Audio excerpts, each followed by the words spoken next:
ওই শোনো, এই 20টা টাকা রাখো তো। তো কিসের 20 টাকা? সামনে কালী পূজা আসছে না, তাই ভাবলাম আজ থেকে তোমার কাছে আমি টাকা জমাবো। আজকে কিন্তু 20 টাকা দিলাম, মনে রাখো কিন্তু।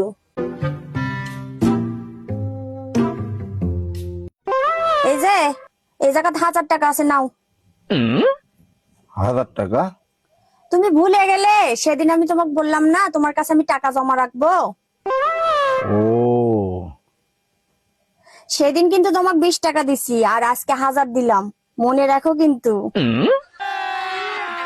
अभी मजा आएगा ना भिड़ो। लेकिन ये साला कर क्या रहा है यहाँ पे?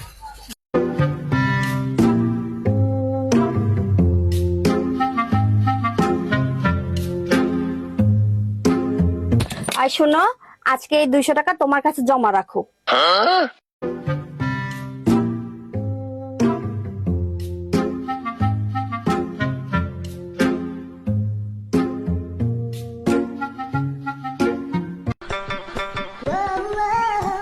ওই শোনো, কালী পূজার তো আর 2 দিন বাকি আছে, তাই ভাবলাম আজকে যাই কিছু কেনাকাটা করব।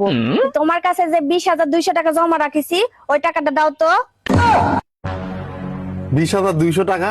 তার মানে তুমি এত তাড়াতাড়ি ভুলে গেলে, একদিন দিলাম 20 টাকা, তারপর দিলাম 1000 টাকা, তারপর দিলাম 200 টাকা, এই হলো 20,200 টাকা। অত বাহানা না করে তাড়াতাড়ি টাকা দাও। তোমার কোন জায়গায় ভুল হচ্ছে।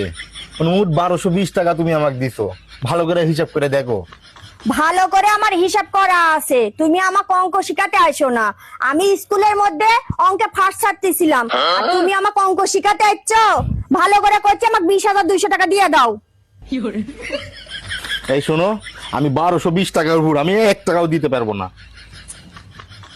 অত সহজ না, আমার এত কষ্ট করে জমানো টাকা, আমার 20,200 টাকা আজকে যদি না দাও, আজ থেকে বাড়ির রান্না, বাড়ি সংসারের যা যাবতীয় আছে সব কাজ বন্ধ। ভালো করে কয়ে দিলাম, আজকে যেন আমার টাকা দেওয়া হয়। কি মুসিবতে পড়লাম রে।